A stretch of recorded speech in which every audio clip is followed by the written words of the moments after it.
ನಮಸ್ತೆ ವೀಕ್ಷಕರೇ, ಮೆಂಡೋ ನ್ಯೂಸ್ ನೆಟ್ವರ್ಕ್ಗೆ ಸ್ವಾಗತ. ನಾನು ನಿಮ್ಮ ದಿವ್ಯಾ. ಇವತ್ತಿನ ಪ್ರಮುಖ ಸುದ್ದಿಗಳನ್ನು ನೋಡೋಣ.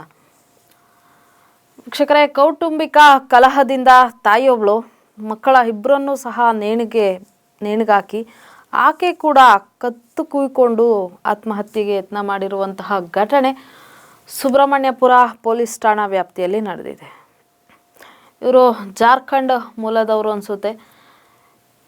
ಸುಮಾರು ಒಂದು 6 ತಿಂಗಳಿಂದ ಅಷ್ಟೇ ಬೆಂಗಳೂರಿಗೆ ಬಂದು ನೆಲೆಸಿರ್ತಾರೆ. ಇದ್ರ ಮಧ್ಯ ಕೌಟುಂಬಿಕ ಕಲಹ, ಸಂಸಾರ ಅಂದಾಗ ಗಂಡ ಹೆಂಡತಿ ಜಗಳ ಅನ್ನೋದು ಸರ್ವೇ ಸಾಮಾನ್ಯವಾಗಿರುತ್ತೆ. ಜಗಳಗಳು ಬರ್ತಾ ಇರ್ತವೆ, ಹೋಗ್ತಿರ್ತವೆ. ಆದರೆ ಮಕ್ಕಳನ್ನು ಕೊಲೆ ಮಾಡುವಂತಹ ಮಟ್ಟಿಗೆ ತಾನೂ ಕೂಡ ಆತ್ಮಹತ್ಯೆ ಮಾಡುವಂಥ ಮನಸ್ಥಿತಿ ಯಾಕೆ ಬರುತ್ತೆ ಅನ್ನೋದು ಗೊತ್ತಾಗ್ತಾ ಇಲ್ಲ ವೀಕ್ಷಕರೇ. ಯಾಕಂದರೆ ಎಲ್ಲರ ಮನೆಯಲ್ಲೂ ಇದ್ದಿದೆ, ಅದು ಸರ್ವೇ ಸಾಮಾನ್ಯ. ಯಾರ ಮನೇಲಿ ತಾನೇ ಜಗಳ ಇಲ್ಲ?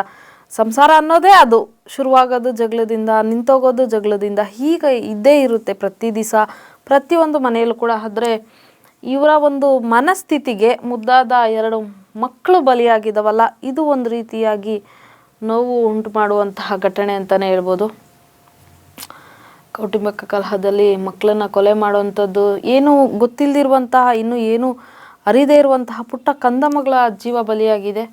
ಸೊ ದಯವಿಟ್ಟು ಯಾರು ಈ ಥರ ಮಾಡೋಕ್ಕೆ ಹೋಗ್ಬೇಡಿ. ಯಾವುದೇ ಒಂದು ರೀತಿಯಾದಂತಹ ತೊಂದರೆಗಳಿದ್ದೇ ಇರುತ್ತೆ ಮನೇಲಿ, ಅದನ್ನು ಅನುಸರಿಸ್ಕೊಂಡು ಹೋಗಿ.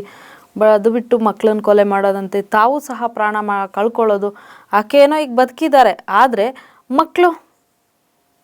ಮಕ್ಕಳು ಜೀವ ಹೋಗಿದೆಯಾ, ಇದಕ್ಕೆ ಯಾರು ಹೊಣೆ ಆಗ್ತಾರೆ? ಹಾಗಾಗಿ ಯಾರು ಈ ಥರ ಕೆಲಸಗಳು ಮಾಡೋಕ್ಕೆ ಹೋಗಬೇಡಿ. ಇನ್ನು ನೆಕ್ಸ್ಟ್ ನೋಡೋದಾದರೆ ವೀಕ್ಷಕರೇ, ಜಿಮ್ನಲ್ಲಿ ಹನಿ ಟ್ರ್ಯಾಪ್, 2.5 ಕೋಟಿ ಸುಲಿಗೆ. ಇದು ಉಡುಪಿ ಜಿಲ್ಲೆಯ ತಬ್ಸಮ್ ಬೇಗಂ ಮತ್ತು ಆಕೆಯ ಸಹೋದರ ಅಜೀಮುದ್ದೀನ್ ಹಾಗೂ ಅಭಿಷೇಕ್ ಅಂದರೆ ಅಲಿಯಾಸ್ ಅವಿನಾಶ್ ಅಂತ, ಇವರಿಬ್ಬರು ಅಟಿನಗರದಲ್ಲಿ 4 ವರ್ಷದಿಂದ ಜಿಮ್ ನಡೆಸ್ತಾ ಇರ್ತಾರೆ. ಈ ಒಂದು ಸಂದರ್ಭದಲ್ಲಿ ಸಾಫ್ಟ್ವೇರ್ ಉದ್ದಿಯಾದಂತಹ ಟೆಕ್ಕಿಯೊಬ್ಬರನ್ನು ಪರಿಚಯ ಮಾಡಿಕೊಂಡು ಅವರ ಜೊತೆ ಸಲಿಗೆಯನ್ನು ಬೆಳೆಸ್ಕೊಂಡು ಅವರ ಖಾಸಗಿ ವಿಡಿಯೋಗಳನ್ನು ರೆಕಾರ್ಡ್ ಮಾಡಿಕೊಂಡು ಅವರಿಗೆ ಬ್ಲ್ಯಾಕ್ ಮೇಲ್ ಮಾಡಿ ಸುಮಾರು 2.5 ಕೋಟಿವರೆಗೂ ಹಣವನ್ನು ಸುಲಿಗೆ ಮಾಡಿದ್ದಾರೆ. ಅದಾದ ನಂತರ ಮತ್ತೆ ಇವರು ಒಂದು ಕಿರುಕುಳ ತಾಳಲಾರದೆ ಆತ ಈಗ ಕಂಪ್ಲೇಂಟ್ ಕೊಟ್ಟಿದ್ದಾರೆ. ಇವರ ವಿರುದ್ಧ ಆರೋಪಿಗಳು ಇವರಿಷ್ಟು ಜನ ಏನಿದ್ದಾರೆ ಅವರೆಲ್ಲರೂ ತಲೆ ಮರೆಸ್ಕೊಂಡಿದ್ದಾರೆ. ಸೊ ಇವರನ್ನು ಬಂಧಿಸೋದಕ್ಕಾಗಿ ಪೊಲೀಸರು ಸಹ ಹುಡುಕಾಡ್ತಿದ್ದಾರೆ. ಈ ರೀತಿ ಜಿಮ್ಗಳಲ್ಲಿ ಆಲ್ಮೋಸ್ಟು ನಡೀತಾನೆ ಇರ್ತವೆ. ಆದರೆ ಯಾವುದೇ ವ್ಯಾಮೋಹಕ್ಕೆ ಬಲಿಯಾಗಬಾರ್ದು ನಾವು ಅನ್ನೋದಷ್ಟೇ ವೀಕ್ಷಕರೇ. ಸರ್ವೇ ಸಾಮಾನ್ಯ ಎಲ್ಲರೂ ಜಿಮ್ಗೆ ಹೋಗ್ತಾ ಇರ್ತೀವಿ. ಜಿಮ್ಮಲ್ಲೇ ಅಂತಲ್ಲ, ಎಲ್ಲ ಕಡೆನೂ ನಡೀತಾ ಇರುತ್ತೆ ಈ ಹನಿ ಟ್ರ್ಯಾಪ್ ಅನ್ನೋದು. ಆದರೆ ನಾವಾಯಿತು, ನಮ್ಮ ಕೆಲಸ ಆಯಿತು, ನಮ್ಮ ಸಂಸಾರ ಆಯಿತು ಅಂತ ಇದ್ದಾಗ ಈ ರೀತಿಯಾದಂಥ ತೊಂದರೆಗಳು ಯಾವುದೂ ಆಗಲ್ಲ ಅಂತ ಅನ್ಕೊತೀನಿ. ಇನ್ನು ನೆಕ್ಸ್ಟ್ ನೋಡೋದಾದರೆ, ಹೊಸ ವರ್ಷಕ್ಕೆ ಸಂಗ್ರಹಿಸಿದ್ದಂತಹ 3 ಕೋಟಿಯ ಡ್ರಗ್ಸ್ ಜಪ್ತಿ. ಹೊಸ ವರ್ಷಕ್ಕಿನ್ನೂ 1.5 ತಿಂಗಳು ಬಾಕಿ ಇದೆ. ಈಗಾಗಲೇ ಈ ಡ್ರಗ್ಸು 3.5 ಕೋಟಿ ಡ್ರಗ್ಸ್ ಜಪ್ತಿ ಆಗಿದೆ ಅಂತ ಆದರೆ, ನಮ್ಮ ಬೆಂಗಳೂರು ಈ ಒಂದು ಹೊಸ ವರ್ಷವನ್ನು ಬರೀ ಡ್ರಗ್ಸಿಂದನೇ ಆರಂಭ ಮಾಡ್ತಾರಾ ಅಂತ, ಈ ಎಲ್ಲರೂ ಸಹ ಡ್ರಗ್ಸ್ ತೊಗೊಂಡೇ ಈ ಒಂದು ಸಂಭ್ರಮಾಚರಣೆ ಮಾಡ್ತಿದ್ದಾರೆ ಅನ್ಕೋತೀನಿ ವೀಕ್ಷಕರೇ. ಇವರೆಲ್ಲ ಆಗುವ ಇಜಿಕಲ್ ಮತ್ತು ಮೈಕೆಲ್ ಇಬ್ವಾಗೆರೆ, ಇವರು ಮೆಡಿಕಲ್ ವೀಸಾದಲ್ಲಿ ನೈಜೀರಿಯಾ ದೇಶದಿಂದ ನಮ್ಮ ದೇಶಕ್ಕೆ ಬಂದು ಹೆಸರುಘಟ್ಟದಲ್ಲಿ ಮನೆ ಮಾಡ್ಕೊಂಡಿದ್ರಂತೆ, ಪುಟ್ಟಸ್ವಾಮಿ ಲೇಔಟ್ನಲ್ಲಿ. ಎಲ್ಲಿಂದನೋ ಬರ್ತಾರೆ, ನಮ್ಮ ಒಂದು ಯಾವುದೋ ಒಂದು ರಾಜ್ಯದಿಂದ ಬಂದು ನಮ್ಮ ರಾಜ್ಯವನ್ನು ಹಾಳು ಮಾಡಿ ನಮ್ಮ ಬೆಂಗಳೂರನ್ನು ಹಾಳು ಮಾಡ್ತಿದ್ದಾರೆ ಅಂದರೆ ಬರೀ ಹೊರಗಡೆಯವರಿಂದನೇ ಈ ಆಲ್ಮೋಸ್ಟ್ ಆಗ್ತಾ ಇರೋದು.